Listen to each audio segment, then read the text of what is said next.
আচ্ছা, আমরা তো ডিম অনেক সময় অনেকভাবে রান্না করি। এইভাবে কখনো রান্না করে খেয়েছেন? এইভাবে রান্না করলে ডিমটা এত বেশি মজার হয়, আমার বাসার সবাই অনেক বেশি পছন্দ করে, বিশেষ করে আমার জামাই। তো আজকে সেহরির জন্য আমরা দুইজন যেহেতু রোজা রাখি, তাই 2টা ডিম নিয়েছি।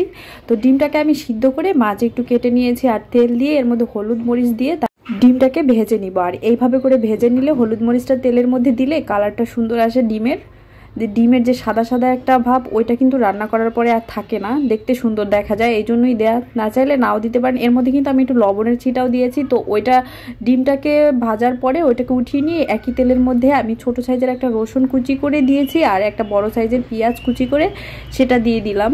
এরপরে রসুন আর পেঁয়াজটাকে হালকা একটু নরম করে ভেজে নিব নেড়ে চেড়ে। আর চুলা আঁচটা কিন্তু কমে রেখে এই পর্যায়ে ভাজতে হবে, তা না হলে দেখা যাবে কি যে ওই যে হলুদ মরিচের যে গুঁড়াটা আছে ওইটা পুড়ে যাবে। তো কিছুক্ষণ নেড়ে চেড়ে যখন এটা নরম হয়ে আসবে, তখন আমি এর মধ্যে বাকি মশলাটা অ্যাড করে দিব। তো পেঁয়াজটা কিছুক্ষণ ভাজার পরেই কিন্তু পেঁয়াজটা নরম হয়ে আসছে।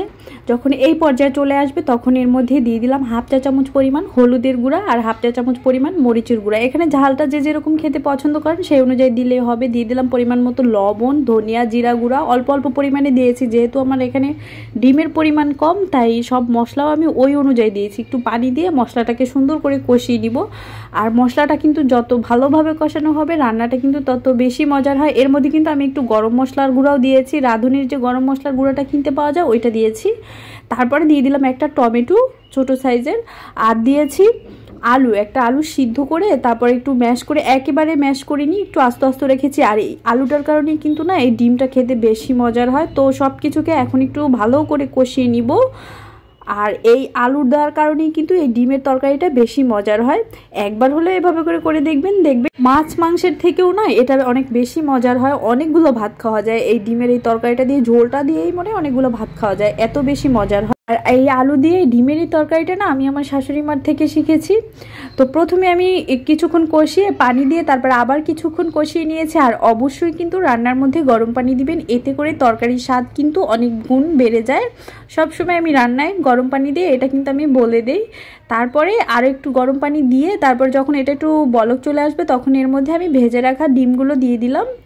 দিয়ে কিছুক্ষণ রান্না করার পরে এর মধ্যে উপর দিয়ে আমি ধনিয়া পাতা দিয়ে আরও কিছুক্ষণ রান্না করে নিব। আর ধনিয়া পাতা না থাকলে ভাজা জিরার গুঁড়া দিয়ে দিবেন, তবে ধনিয়া পাতাটা দিলে বেশি মজার হয়।